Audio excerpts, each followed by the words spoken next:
Haskell Indians, thank you for tuning in to Haskell News. I'm Krista Catron. Last week, residents of the central Oklahoma area had experienced the biggest earthquake in the state's history, registering at a 5.6. The initial quake was this past Saturday, the 5th, with many smaller tremors that followed. Although many miles away from its epicenter, many Haskell students felt a shake as well. The earthquake, I felt the aftershock on Monday. I was at home and I see my lamps shaking. I didn't know if I was just tripping out or it must have been a pretty big earthquake. A lot of energy, like traveling. There were, however, many students who didn't feel the earthquake. Thinking about it myself, I didn't really hear about it until I actually was watching the football game. I was awake at 3:30 in the morning when supposedly the earthquake happened, but I didn't feel nothing really. I know people say in Kansas City they felt it. Whatever the tornadoes don't do, the earth obviously did. So. The Eagle's Nest, Haskell's food and snack bar, has been closed for nearly a month, making some students wonder when and if it will reopen. Here is Stan Lovato with more on the situation. The snack bar started this semester under new management and then was abruptly shut down. An email from the vice president of the university service was sent out campus-wide simply stating the campus shop and Eagle's Nest will be closed until further notice. The president's executive assistant, Steve Prue, said they are considering allowing a third-party vendor to come in and reopen the snack bar. What we want to offer our students in this initiative, this change that we're looking at proposing, is to offer a cuisine there, bring in a vendor that would have a cuisine for our students that has a healthy component in it. So there's more choices as far as from a health standpoint that would be offered to our students. So the campus shop, on the other hand, had resumed business, but has been affected by the closing of Eagle's Nest. Lucretia Lovato, an employee at Haskell's campus shop, is happy to get back to work, but says that business is slow. Sometimes we're actually open and people don't know that we're open because the lighting and stuff is off, and a lot of people don't realize that I'm in there because it looks like we're closed, because the Eagle's Nest itself is closed, even though there's days where the campus shop is open. Students are unsatisfied by the reasons provided by the administration.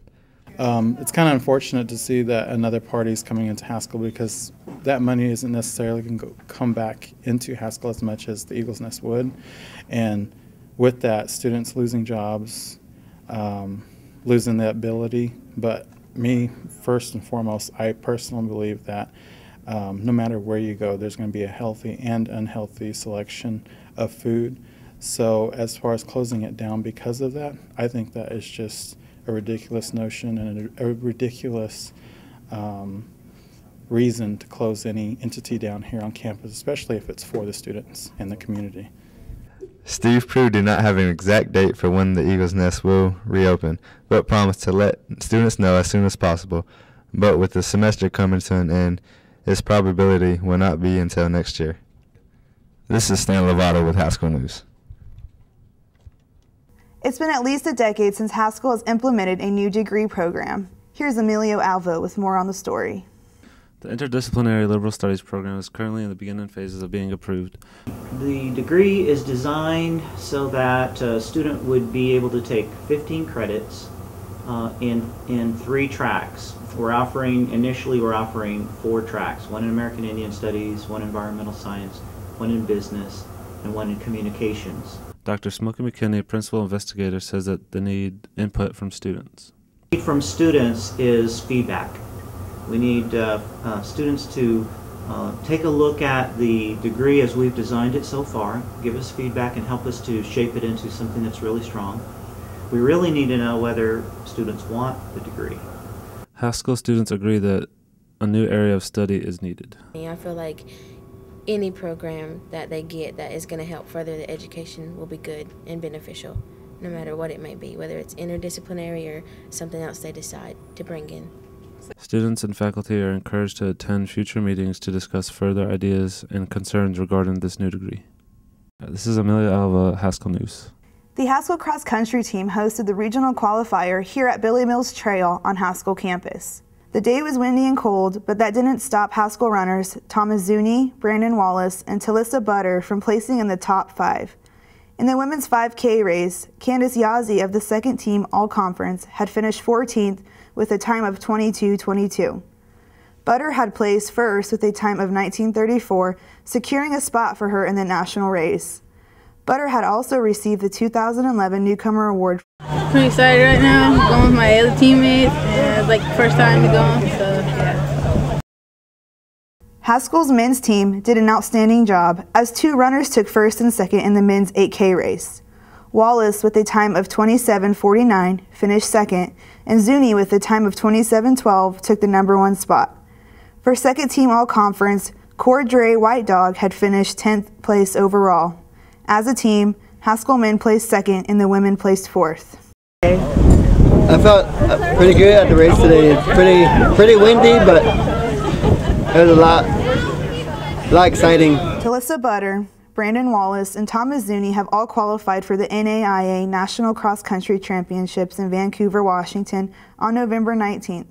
Congratulations to these three and the best of luck on your journey to nationals. Haskell men and women's basketball has started their season this year. Here's Jamie Scott with more on the story. Haskell men's and women's basketball has kicked off their seasons. It started off to a rocky start, Haskell dropping their first 2 games, including their home opener to McPherson and another to Baker. But I think it's too early to write off the Indians because they have turned it up a notch.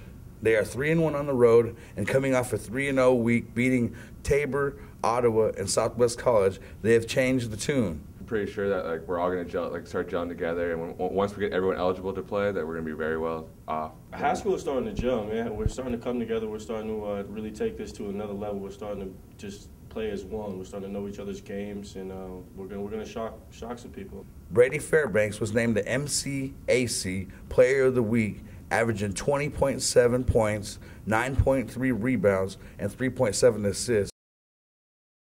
First player of the week in probably 4 years at Haskell. I give a lot of credit to my teammates for helping me do a lot of things that we did, and I'm really glad that they helped us on getting those W's. Good luck, Indians. Jamie Scott, Haskell News. Thank you for tuning in to Haskell News. I'm Krista Catron. Onward, Haskell.